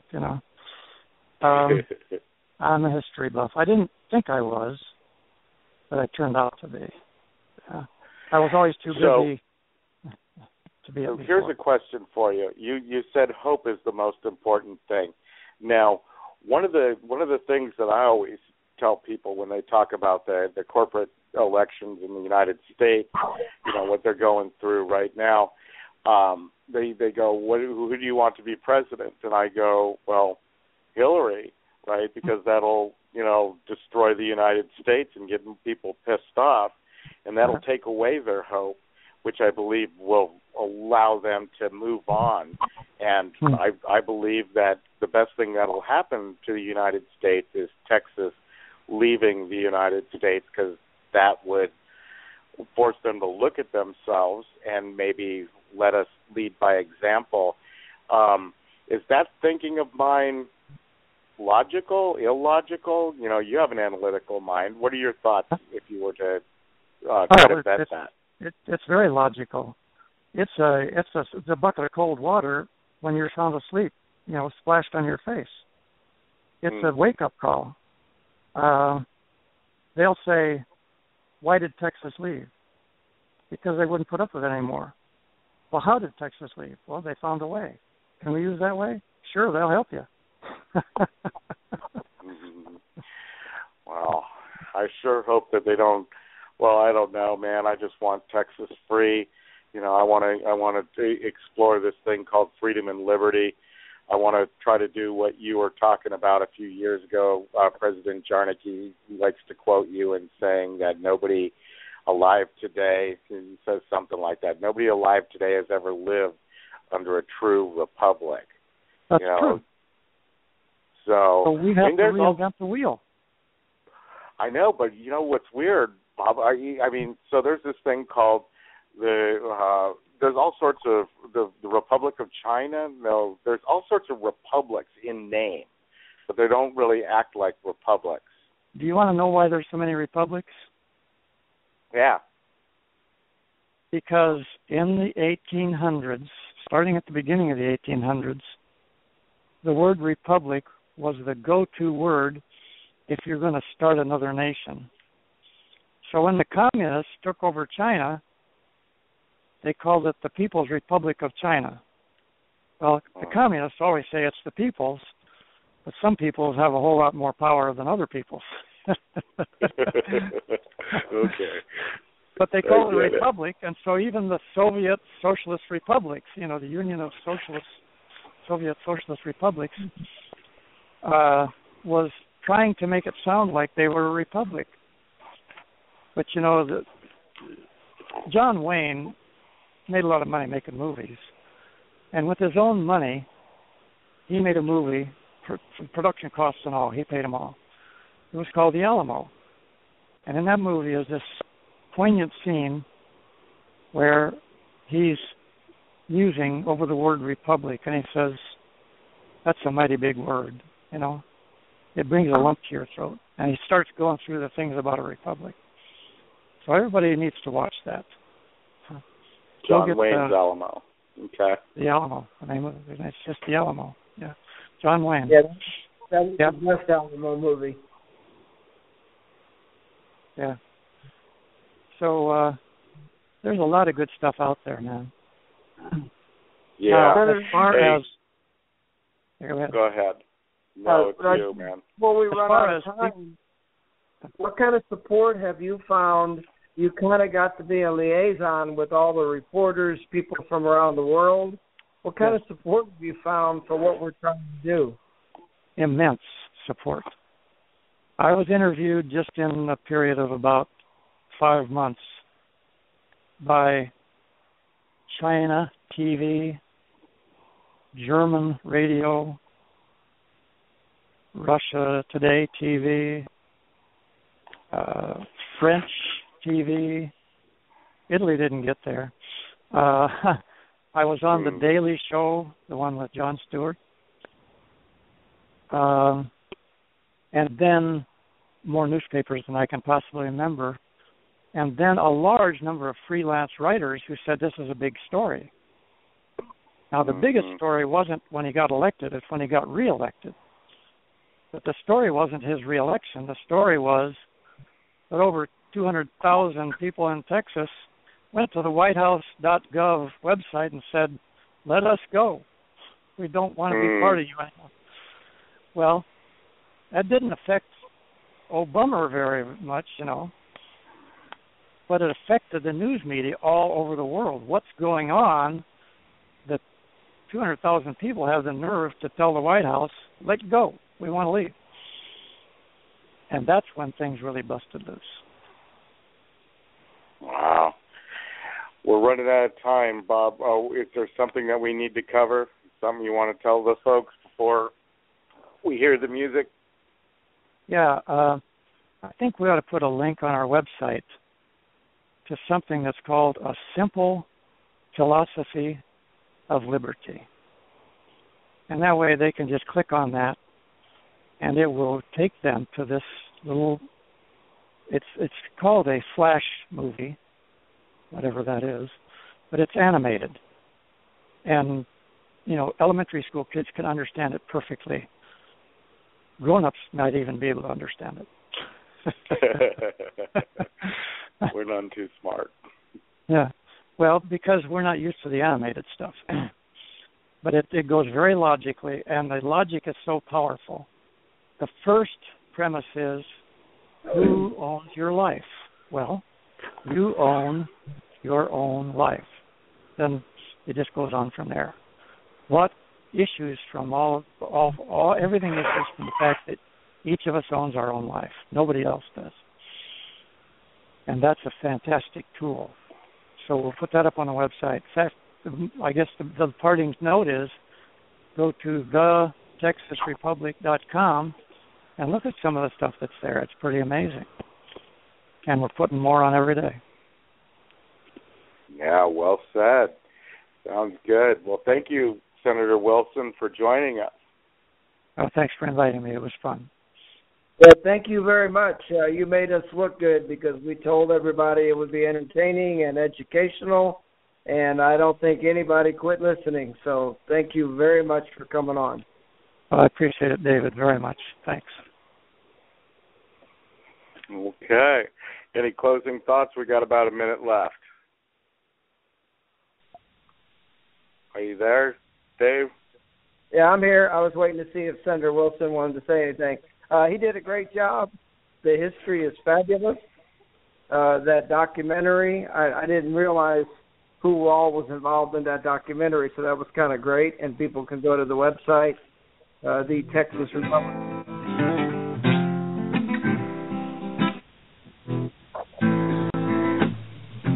Gather around everyone and let me tell you. Well, that was kind of a bummer. That's all right. The systems kick in when they're not supposed to. So I put my finger in it. What's the website? One more time. thetexasrepublic.com. You can hear the voice you just heard in the interview, Senator Wilson, walk you through the documentary. There's lots of great press releases, and we welcome everybody to show up at our next meeting, second Saturday in July at Tomball, Texas. There you go. Well, good night, folks. Love you. Take care.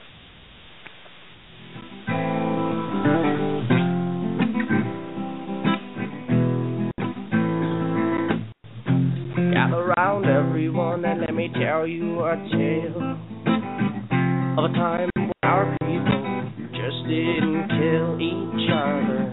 Instead they gave with all that they had to give.